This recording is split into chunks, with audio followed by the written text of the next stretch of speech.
As we know, the ummah of Muhammad sallallahu is filled with khair, it's filled with goodness, righteousness, uprightness. It's filled with hope, it's filled with mercy, it's filled with justice. It's filled with love and affection. Alhamdulillah, when you travel the world, especially the Muslim world, you see how the Muslims on the ground, how welcoming they are, how hospitable they are, simply because you are a Muslim.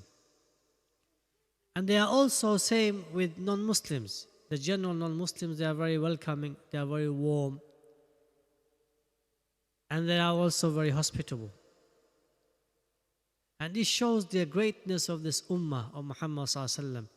It shows that this ummah still has within it, at its core level, it has its positive energy. It has its inspiration and motivation, and also overall objectives from Allah subhanahu wa ta'ala jalla jalaluhu in His Quran and in the Sunnah of Prophet sallallahu alaihi wasallam. However, there also remains what we know and what we can see and what we witness, some disunities within the Muslim Ummah Muhammad sallallahu alaihi wasallam. We can still see, we can still witness, either within our families, either within our local communities and societies, either within different lands and different nations, cultures, environments, this unity. This unity is real and it's there. And thereby, as always, we ought to go back to Allah subhanahu wa ta'ala and the Messenger sallallahu alaihi wasallam and the principles given therein, and our pious, upright leaders and role models who implemented those principles throughout the wondrous, majestic, magnificent, exalted history of the Muslims. There are basically three principles Allah subhanahu wa ta'ala laid down in the Quran. If we were to implement them individually, as a family, as local communities and societies, as institutions, as organizations, as businesses, as teams and groups, if we begin to implement these three fundamental, core, invaluable principles, then we will begin to not only unite the Muslim community, we will begin to also make them stronger, make them settled, make them solid, and we'll be able to achieve our objectives in a very in a very quick, swift manner. The first principle Allah subhanahu wa ta'ala makes it very clear continuously, consistently throughout the Quran. Give you one example. Allah subhanahu wa ta'ala says, Ya ayyuhalladhina amanu ati'u Allah wa ati'u Rasul. Ati'u Allah wa ati'u Rasul. Or you have consciously, proactively made your heart believe in Allah subhanahu wa ta'ala and everything fundamental that makes you a Muslim. You made your heart believe therein. You made your heart make a contract, a binding contract for yourself, a worldview contract that doesn't leave you whilst even you're dying. Rather, it reaffirms whilst you're dying. You reaffirm it.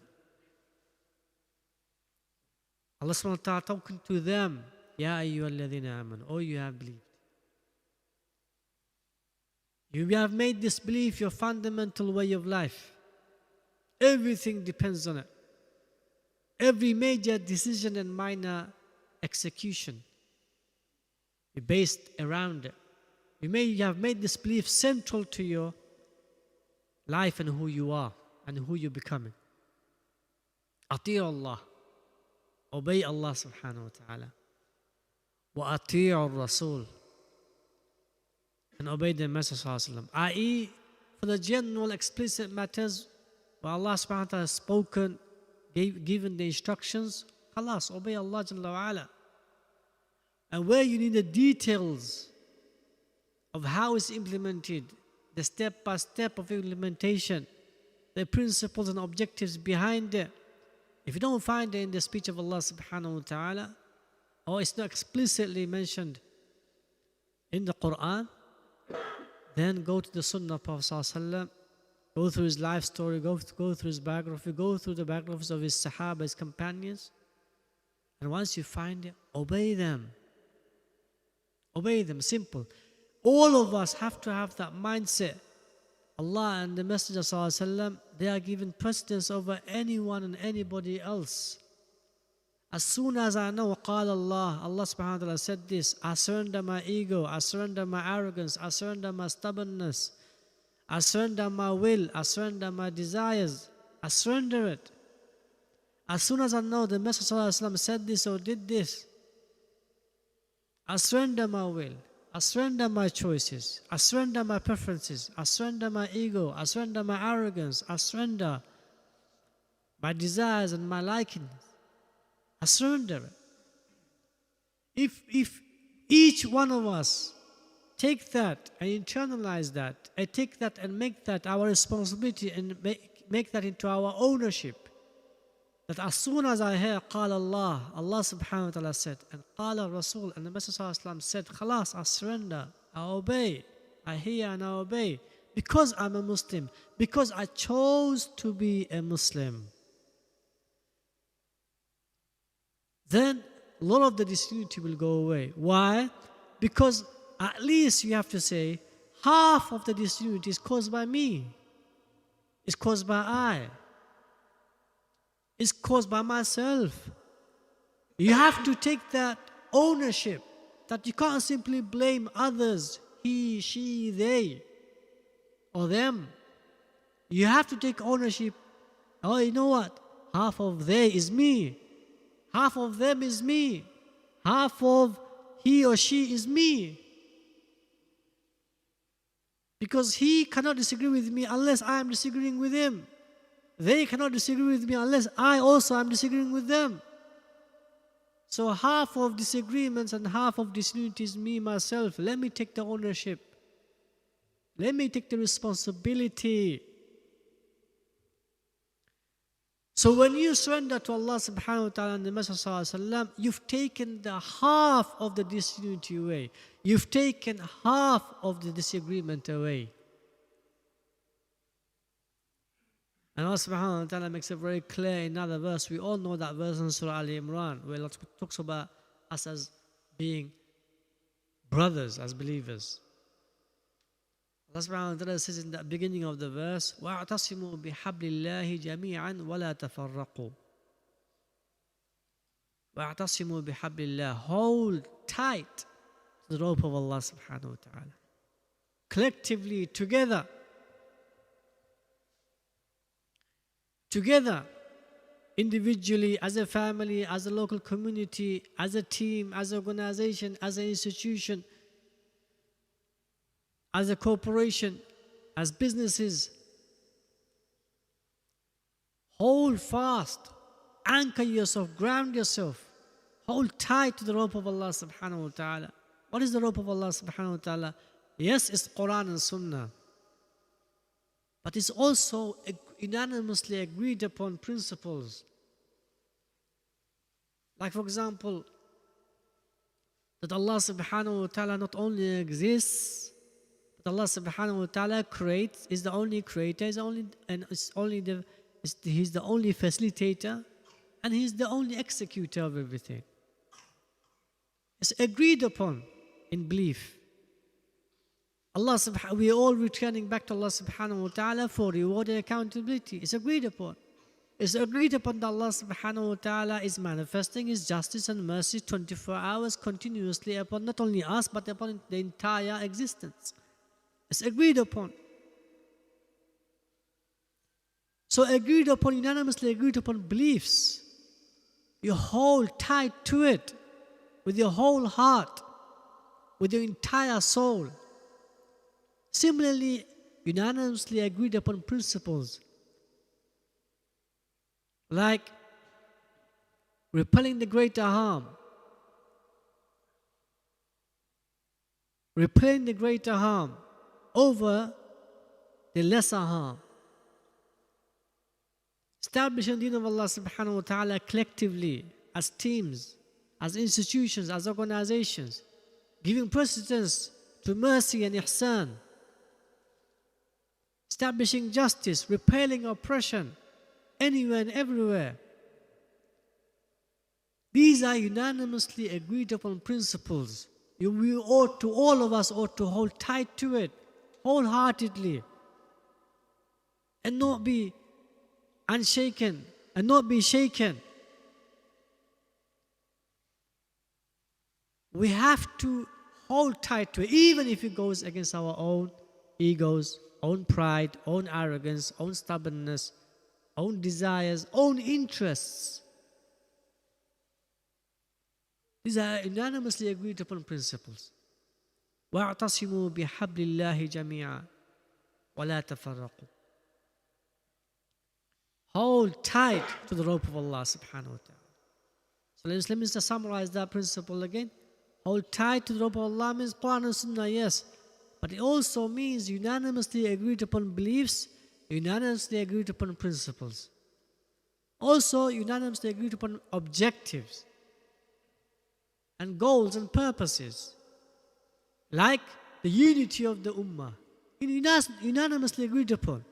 The greater unity of the ummah is given precedence of the individual interest. Doesn't matter who you are. The greater unity of the ummah is given precedence always over the individual interest. Doesn't matter who you are.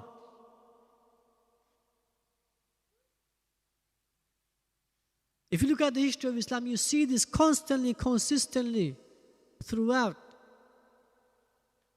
Sa'ad, for example, Sa'ad ibn Abi Waqqas, he was one of the 10 givers of glad tidings of Jannah whilst he was walking upon the surface of the earth, long before he passed away. Yes, yet Umar bin Khattab removed him from governorship of Iraq when the people complained against him. Even though those were lies and slander against him, still he removed him from the position. Why? Because there was a greater harm if he did not remove him. And Sa'ad ibn Waqqas made his personal dua against those individuals who complained, and they became deaf, dumb and blind. But the point is, Umar bin Khattab removed him. Why? Because the greater unity of the ummah is given precedence over individual interests, individual rights even. So Sa'ad had every right, not only to be the Amir of Iraq, he had every right to be a Khalifa when there was no one better than him. He had that position, he had every right.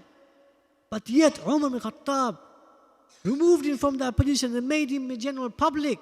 He became a general public person. He had no position in the Ummah of Muhammad sallallahu alaihi wasallam, even though he was the first forerunner in Islam. Rather, sallallahu alaihi wasallam said in Uhud, "Fidaka abi wa ummi ya Sa'ad." May my mother and father be sacrificed for you, Sa'ad. Irmi.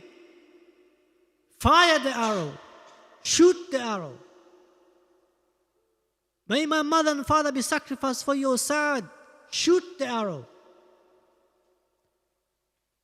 Sa'ad ibn Waqqas, I was the first one to shoot the arrow for the sake of Allah and Islam. Allahu Akbar. I was the first one to shoot the arrow for Allah and His Messenger and Islam. Allahu Akbar. His arrow never used to miss the target. His arrow never used to miss the target. This was Sa'ad ibn Abi Waqqas. Yet Umar bin Khattab removed him from the position of governorship from Iraq. Why? Because the precedence of greater unity of the ummah is given precedence. It's the principle agreed upon, unanimously agreed upon. The greater unity of the ummah is given precedence over individual interests or even right. These understandings, unanimous understandings, we have to internalize, ingrain, implement, enact and act upon it. Talk about it. Teach it. Spread it. Number 2 principle.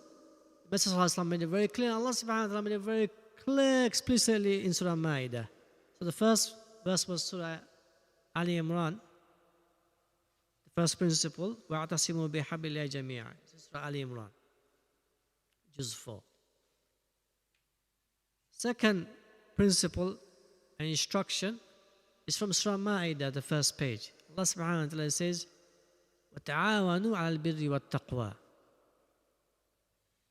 تعاونوا على البر والتقوى. Assist one another. Assist one another. Help one another. Share with one another. Teach one another. Convey with one another. Execute with one another. What leads you to righteousness, uprightness, harmony, security, safety, peace, serenity, happiness, joy, delight. Assist one another in birr and taqwa. That will make you Allah fearing. That will make you Allah accountable. Privately and publicly. Assist with one another. And then Allah subhanahu wa ta'ala makes it more explicit by saying the opposite. وَلَا تَعَاوَنُوا عَلَى الْإِثْمِ وَالْعُدْوَانِ. And do not assist one another, help one another in committing sins and transgressing, going beyond the boundaries. That's the second principle of unity. After we hold fast to the unanimous beliefs, agreed upon beliefs, unanimous principles, unanimous instructions, unanimous objectives, after we hold tight on those matters, then we go beyond that. We assist with one another. We help one another. Even if there's some disagreements, we help with one another on the things that we agree on, which is again uniting, which is again visiting, which is again giving gifts, which is again giving salams. These are agreed upon things, even if we disagree. Keeping ties with relatives and neighbors. Establishing masajid, establishing nurseries, schools, institutions, organizations, establishing halal businesses. These are things we agreed upon. Assist one another. Help one another. Be there for one another. Advise one another. Share ideas with one another. That's the second principle. Allah subhanahu wa ta'ala explicitly mentions by mentioning the instruction, giving the instruction, and then making sure as well He puts a boundary, but not for you not to do the opposite of it. Not to break that contract, not to break that agreement.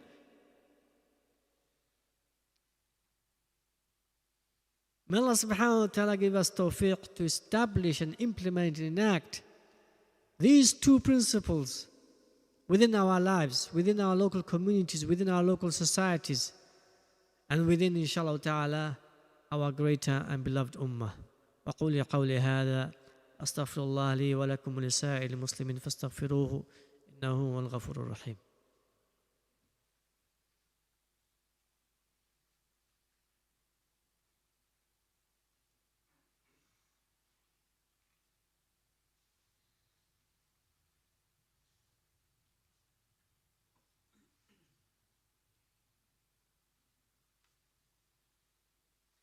الحمد لله رب العالمين.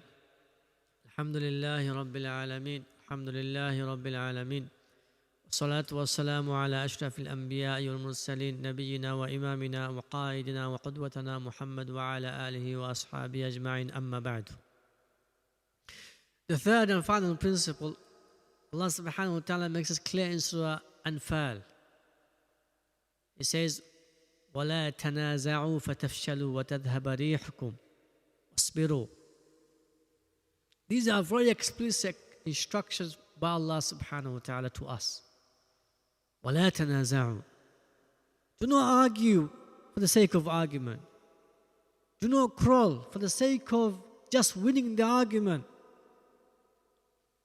Do not do this with your words or with your actions. Because you're going to disunite your own ummah. You're going to let the enemy in from the flank. You're going to let the enemy in from the back. And if you keep doing this, you're going to eventually let the enemy in from the front door. So do not argue, privately or publicly. Try to see the greater benefit. Try to see and give the benefit of the doubt. Try to have husnul dhan, good thoughts of your brothers and the Muslim community. Why do you have to always pick on and nitpick on the negativity and negatives within the ummah? Find a solution. If you can't find a solution, remain silent. But don't talk and spread negativity. When you talk about negativity, you're going to cause more harm to the ones who have that negative. You're going to cause also harm to yourself because you're always talking about negative issues and things. You're going to surround your subconscious with negativity. If you have your husband or your wife, they've got some negative traits, do you focus on negative traits or do you focus on the positive traits? And then if you keep talking about the negative traits, what's going to happen? They might become more stubborn and continue the negativity. Oh, you know what, he's not, or she's not giving me the solution, so you know what, I'm going to continue what I'm doing. Because when you keep continuing your negativity, it's a human nature. Like, you're not giving me the solution, you're not showing me a better way, you're doing the same thing or similar thing. And it's my habit, I can't get out of it. You're not helping me. So you're gonna do what's easy for you. What's easy for you is to continue. Because you're imprisoned, you're shackled. Someone has to take the handcuffs off, someone has to take the chains off from your legs. Otherwise, you're going to continue your bad habit because you're imprisoned within your desires and whims or you're within the negativity. So if you make someone keep talking about the negativity around you and you also talk about it, you're going to remain there. You're going to remain imprisoned. And that's what the Messiah made it very clear not to do that. He said, Bashiru, give glad tidings. Meaning give glad tidings to even a sinner. Even the one who's committing constant sins. Don't take him out from the glad tidings. And that's why when Umar bin Khattab and some of the Sahaba cursed the Sahabi who was constantly drinking and being punished, when they cursed him, the Messenger in that moment reminded them not to curse. Why? Because he said, because indeed he loves Allah and His Messenger. Forgot about all the sins that he's committing, and especially the sins of drinking. And focused on what he has of khair to pull him to Islam, to pull him to Allah. Because you don't lose when you pull someone to Allah. You don't lose, the other person doesn't lose. But you lose when you push him away from Allah. He loses, you also lose. Because Allah will say, what right did you have to push him away from Allah?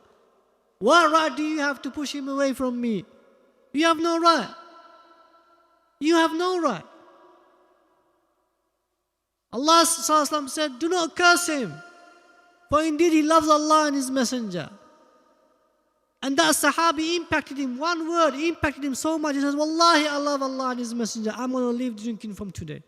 That was it. When the Sahabi had committed zina, and again some of the Sahaba were talking about them, so some said, Wallahi, her repentance will cover half of Medina or more. Her repentance would cover half of Medina or more. Allahu Akbar. The Messenger was always looking at the positive of people. Bashiru, give glad tidings. Wala tunafiru. Do not be the one who makes people leave Islam, run away from Islam, free from Islam. Do not be the one who closes the door, rather be the one who opens the door. Do not be a hard and stone rock individual. Be warm and welcoming. Be merciful, courteous, respectful, diplomatic. Be surrounded with positive energy. Yassiru, make it easy for people. You might be at a higher level, but there are some things you also need made easy for you. You might be in a higher level in some things, but in other things, you're not a higher level. Everyone in the journey of Allah is relative. Remember that. Everyone in the journey of Allah is relative. Meaning that something's easy for you, but you're finding something else hard. Someone else is finding something else easy, but they're finding something else hard. The journey to Allah, everyone is relative. Yassiru, make it easy. Wala tu'assiru, do not make it difficult. Do not make it difficult for yourself. Do not make it difficult for your neighbors. Do not make it difficult for your local communities. Do not make it difficult for your local leaders and pioneers and scholars. Make it easy for them. Give them glad tidings. When we do that as a ummah, 3 basic principles when we implement, we will begin to unite the ummah at all levels. We'll make it grounded, we'll make it anchored, it'll become solid, it'll become unshakable, and it'll become unstoppable. Allahumma a'izz al-Muslimin. Allahumma a'izz al-Muslimin. Allahumma a'izz al-Muslimin. Allahumma rabbana atina fid dunya hasanah wa fil akhirati hasanah wa qina adhab an-nar. Allahumma rabbana hab lana min azwajina wa dhurriyyatina qurrata a'yun waj'alna lil muttaqina imama. اللهم ربنا اغفر لنا ولإخواننا الذين سبقونا بالإيمان ولا تجعل في قلوبنا غلا للذين آمنوا ربنا إنك رؤوف رحيم.